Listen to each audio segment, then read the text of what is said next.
these wars that happened in Bitcoin, I think the reason why they're meaningful, right, is because they just happened right at this era where virtual worlds finally became big enough and powerful enough that there's just this really huge critical mass of economic value that was in them. And on top of that, they were immersive enough that people's lives and people's emotional energy was all sunk into them.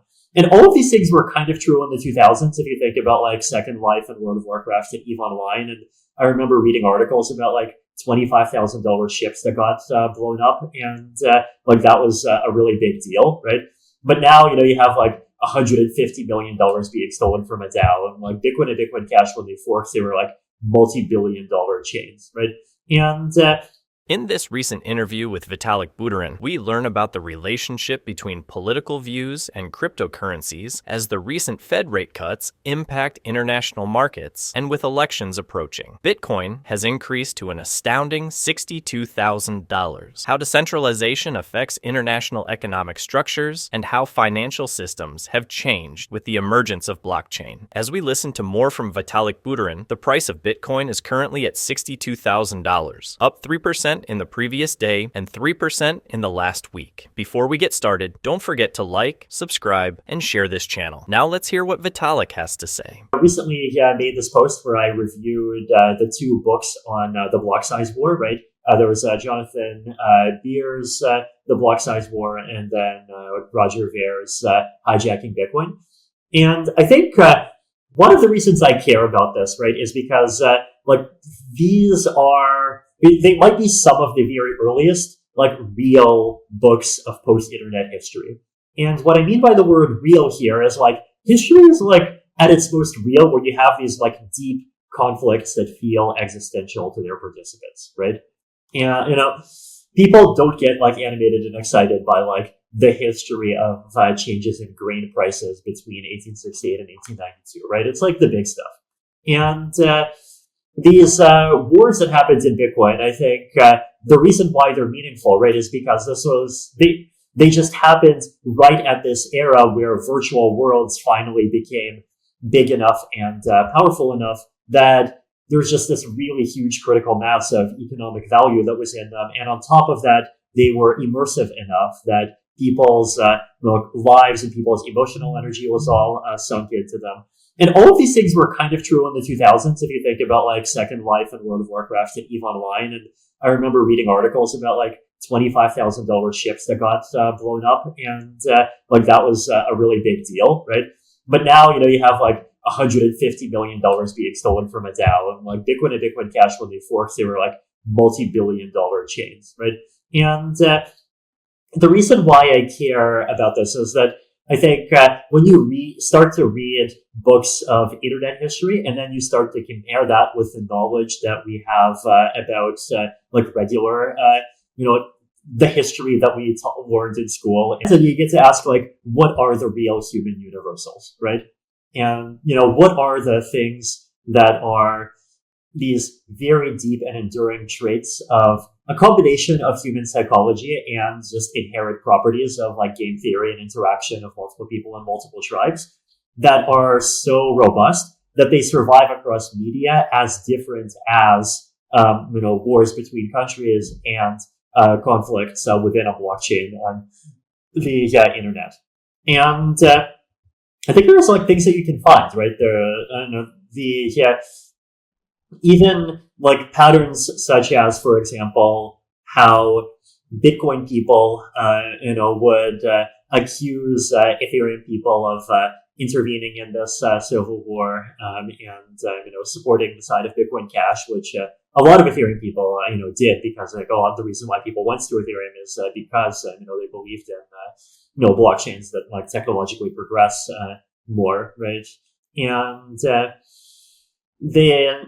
And then you compare that to like, conflicts between countries where it's like pretty common to, accuse, like whoever your opponent is of like foreign interference and, supporting some local rebel movement that you don't like, right? And, of course, the psychological reason why you do this is because, if the frame is just, your government versus the rebel movements, then it looks like you're the Goliath liking the David.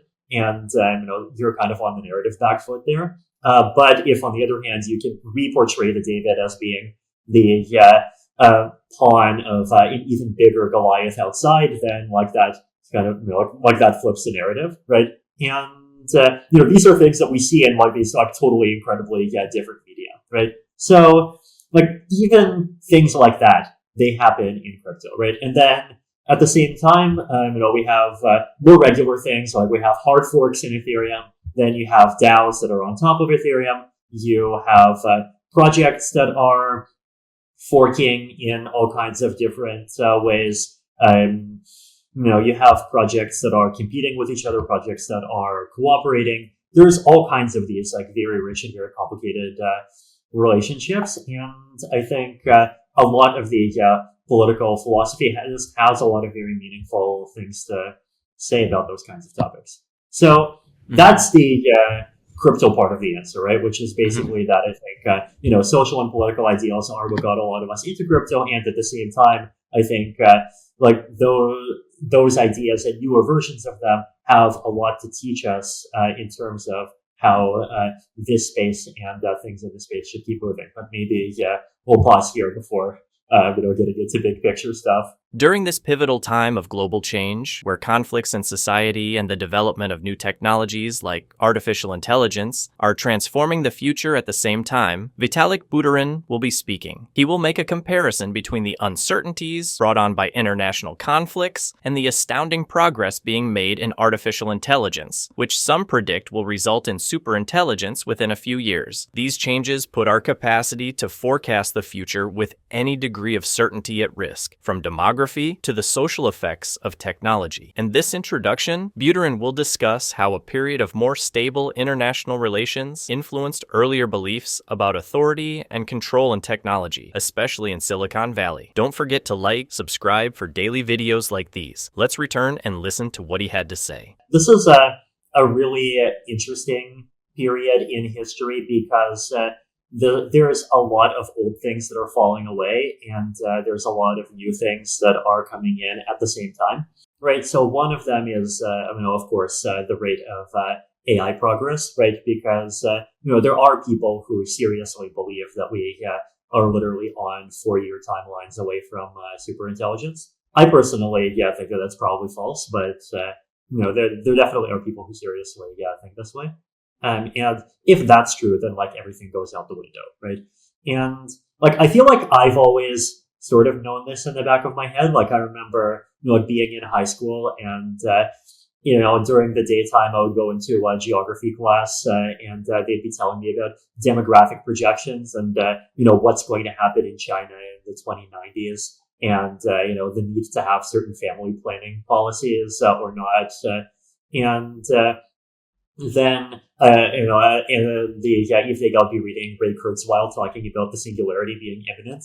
And it's like, dude, like if that stuff's going to happen, then like we don't freaking know it's going to be the case in the 2090s. It's like, what do you mean the population of China is going to be somewhere between like 0.95 and 1.05 billion? It's like, no. I mean, we don't even know it's going to be above 100 million. We don't know it's going to be below 100 billion, right? I think technological uncertainty is one of those big axes. The other big axis to watch is the level of conflict in the world. And the level of conflict has increased massively in the last 10 years.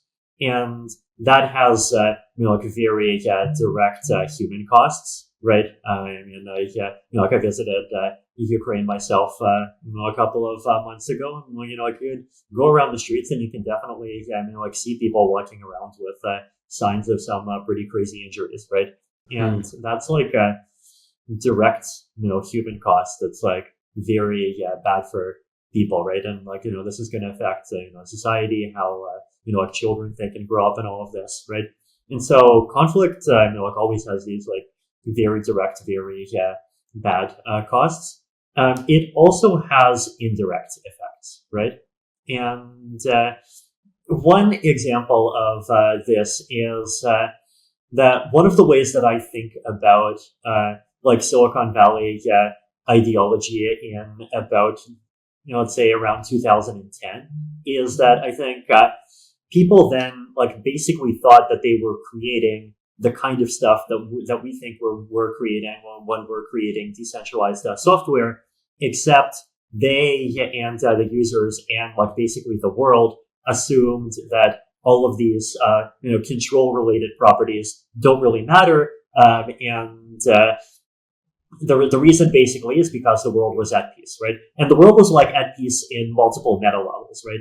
Like the US and China had very good relations compared to today, but also like for example, you did not have like major venture capital funds just explicitly labeling like large portions of American elite society as the enemy. And on the flip side, you did not have, like large chunks of American elite society openly calling for censorship.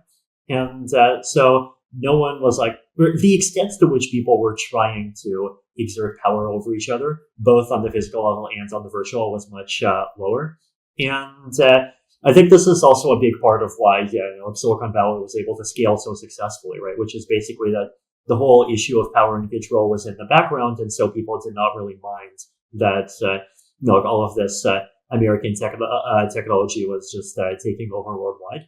And that definitely did change over time. In his final remarks, Vitalik Buterin considers the significant changes occurring on a number of fronts, including the technological, geopolitical, and social. He adds that the world is in a unique moment where the advent of disruptive technology like AI coincides with rising global conflicts, producing an environment of unparalleled instability. Buterin uses his own experiences in Ukraine to emphasize the real effects on society as he draws attention to the dangers and human consequences of growing conflicts. Additionally, he speaks about how technology used to grow quickly during peaceful times, particularly in Silicon Valley, with less attention paid to the possibility of centralized control. Decentralization is becoming more important as tensions across the world increase, because it provides solutions that are resistant to power disputes. And that brings us to the end of our interesting conversation with Vitalik Buterin. Decentralization is going to be fundamental in determining the course of events in this era of technical advancements and geopolitical unrest. Building robust, open systems is more important than ever. If you found this conversation insightful, be sure to like, share,